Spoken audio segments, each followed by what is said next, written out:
As-sadisu ada yang keenam ra'yuhu napa? Menggembalanya Rasulullah sallallahu alaihi wasallam al-ghanama pada kambing. Rasulullah mengembala kambing.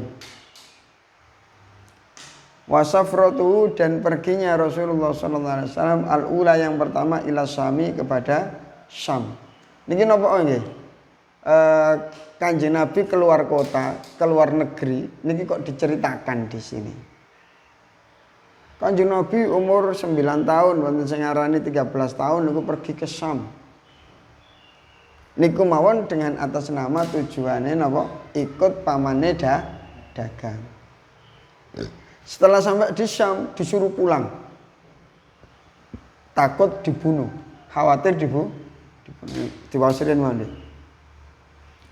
Karena ada sahabat Rasulullah sallallahu alaihi wasallam fi sigari di masa kecilnya Rasulullah sallallahu alaihi wasallam yar'a itu menggembala al-ghanama pada kambing li ahli Makkah untuk penduduk Mekah bi ujratin dengan gaji dengan apa? Gaji. Artinya apa? Kanjeng Nabi ketika masih kecil ndak punya ayah, ndak punya ibu, ndak punya kakek niku kerja. Kerjain apa? Ngembala kambing. Dapat gaji. Ya isu yang hidup siapa Rasulullah sallallahu alaihi wasallam minha dari ujroh dari gaji tersebut.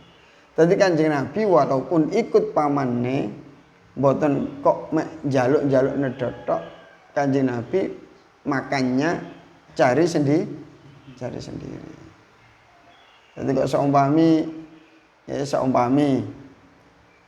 pagi sekolah, pengen nih pagi sekolah, sore melok kerja nopo, nggih mboten masalah, bengi ngaji. Nek kula riyen nggih pagi sekolah sampai beduk nggih. Mantun beduk sampai asar 4:30 niku melok kerja.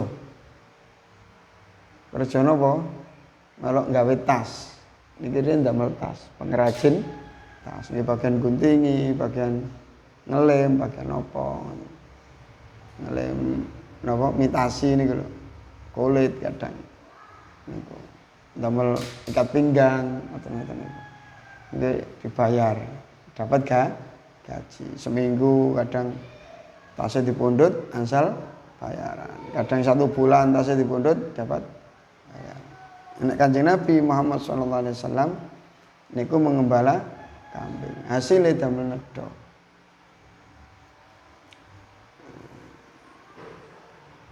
Nek kemarin nggih. Napa Kanjeng Nabi kok mengembala kambing? Karena hewan yang paling angel diatur napa? Kambing. Dikongkon ngalor, ngidul kongkon ngidul ngalor. Niku sulit. Niku pelatihan untuk Rasulullah sallallahu alaihi wasallam. Karena Rasulullah sallallahu alaihi wasallam niku nanti akan menggembala umat, membimbing umat, mengarahkan umat. Ya terbukti diusir teko Mekah nggih. Angel mboten? Sulit. Sulit sampai teng Taif diantemi watu, marang ngoten teng Madinah. Iki Kanjeng Nabi Muhammad sallallahu alaihi wasallam. Walamma balagha dan ketika sampai siapa Rasulullah sallallahu alaihi wasallam atas siata di umur ke-9. Niku ada footnote nggih. Footnote wakila as-salisata asyara.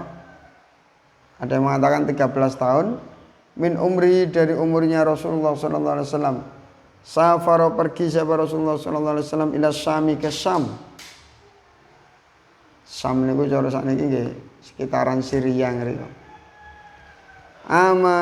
Ma'amhi bersama dengan pamannya Rasulullah sallallahu alaihi wasallam Abi Thalib yaitu Abu Thalib. Bitijaratin dengan membawa dagangan. Makanya yang Mekah niku penggaweane napa dagang. Saudagar rihlatas syita iwas. Kenapa Kanjeng Nabi niki diceritakan? Karena napa? Karena ngeten. Kan ada yang menuduh bahwasanya Al-Qur'an niku gawenane Kanjeng Nabi. Nah, seumpami Kanjeng Nabi niku seumpama Al-Qur'an niku buatan Kanjeng Nabi sendiri. Kanjeng Nabi belajar dari mana? Loh, Kanjeng Nabi pernah keluar negeri. sekolah di luar negeri. Kemana? Ke Syam. Tidak mungkin. Karena apa? Pertama kali Kanjeng Nabi ke Syam niku usianya 9 tahun, ada yang mengatakan 13 tahun. Niku tujuannya apa? Dagang. Dagang niku tahunan apa bulanan? Paling 1 bulan dagangannya habis pulang. Niki mawon nggak sampai berbulan-bulan, sampai di Syam kepanggih pendeta, terus pendeta niku semerap ciri-cirinya karena ada di Injil, Taurat, Zabur ada. Akhirnya pamannya dikandani. Pak, itu siapa? Itu keponakan saya. Ini saya menemukan pada anak ini terdapat ciri-ciri sebagai nabi akhir zaman, penutup para nabi. Saman bawa pulang. Saya khawatir dia akan dibunuh oleh musuh-musuhnya. Akhirnya seketika niku langsung Kanjeng Nabi diajak pulang. Sempat belajar agama apa mboten? Tidak sempat. Perjalanan kedua Kanjeng Nabi umur pinten? 24 tahun membawa dagangannya Sayyidah Khadijah dengan Maisarah niku pembantu laki-laki ini sing ikut Kanjeng Nabi dagang. Niku mawon hanya untuk dagang. Setelah dagang pulang, terus Kanjeng Nabi ini nikah. Jadi kalau ada tuduhan Kanjeng Nabi niku belajar agama dari luar negeri, niki tidak mungkin. Oh, niku belajar di luar negeri sampai bisa buat Al-Qur'an 30 juz. Ayo sakniki nek wonten pelajar sing kuliah nanggo Arab, nang Mekah, nanggo Medina, teng Riyadh, teng Mesir, teng pundi kaya ndamel kaya Al-Qur'an. Walaupun kuliah 4 tahun, walaupun kuliah 12 tahun. Mboten saged. Nah, ini bukti bahwasanya Al-Qur'an bukan buatannya Kanjeng Nabi Muhammad SAW. Bitijaratin dengan membawa dagangan. Abi Thalib Ma'ami berserta dengan pamannya Rasulullah SAW Abi Thalib yaitu Abu Thalib. Bitijaratin dengan membawa dagangan. Nah ini gini. Walamma qaruba dan ketika sampai siapa Rasulullah SAW min Busra dari daerah Busra, Ro'a melihat kepada Rasulullah SAW siapa ar-rahibu pendeta Bahira yaitu rahib Bahira. Nah, terus pendeta ini bilangnya Fa'akhbara kemudian memberi kabar siapa rahib Bahira amau kepada pamannya Rasulullah SAW bi'annau bahwa sesungguhnya Rasulullah SAW akhirul anbiya'i yaitu penutup para nabi. Wa talaba dan meminta siapa rahib Bahira minu dari pamannya Rasulullah SAW ayyarji'a agar kembali bihi dengan membawa Rasulullah SAW. Kenapa?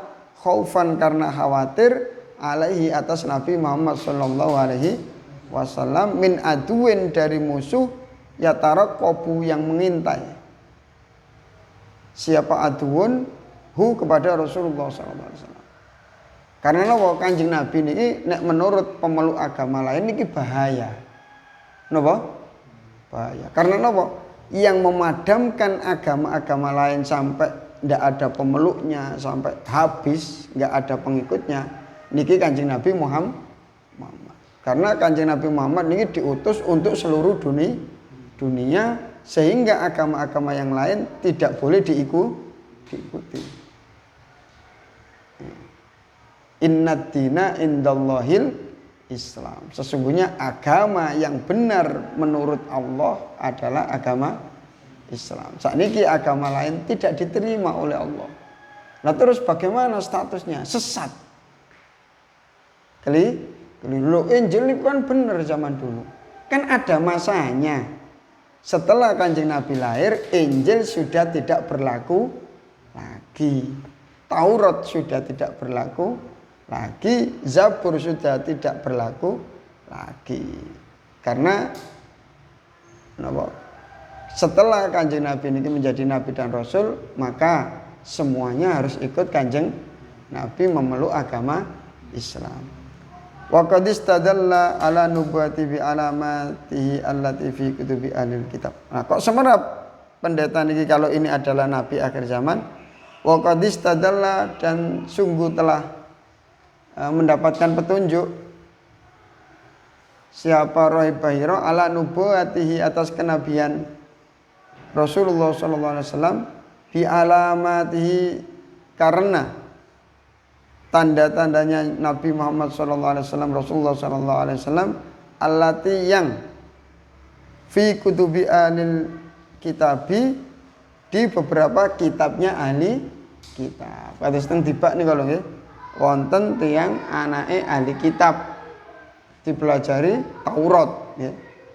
Dipelajari Taurat mulai awal sampai akhir. Illa sifratau wahidah kecuali satu lembar. Sing satu lembar disobek dimasukkan ke dalam peti disingitno. Disingitno. Falamma mata abi ketika ayah saya meninggal. Terus kula penasaran, apa satu lembar yang disembunyikan di dalam peti. Fa idza fatahtu ketika saya buka terus saya baca. Fa idzan fihi nabiyyu akhiriz zaman. Ternyata di dalam satu lembar niku menceritakan tentang nabi akhir zaman. Mauliduhu bi Makkah, wa hijratuhu bil Madinah, wa sultanuhu bisyam. Lahirnya di Mekah, hijrahnya di Madinah. Kerajaannya, kekuasaannya sampai ke negeri Syam. Niki Kanjeng Nabi Muhammad sallallahu alaihi wasallam. Jadi niku rahasia napa Kanjeng Nabi diceritakan pergi ke luar negeri 2 kali. Niki untuk menutup kemungkinan bahwa Nabi sempat kursus belajar agama lain. Niku tidak ya. Tidak. Bahkan Nabi Muhammad SAW tidak bisa baca, tidak bisa nulis. Itu sebagai bukti bahwasanya Al-Quran bukan buatan Kanjeng Nabi. Nah terus setelah menjadi Nabi, apa Kanjeng Nabi bisa baca? Nggak bisa. Setelah menjadi Nabi, Kanjeng Nabi bisa baca. Tapi sebelumnya tidak pernah belajar. Tidak pernah belajar. Wallahu a'lam. Assalamualaikum warahmatullahi wabarakatuh.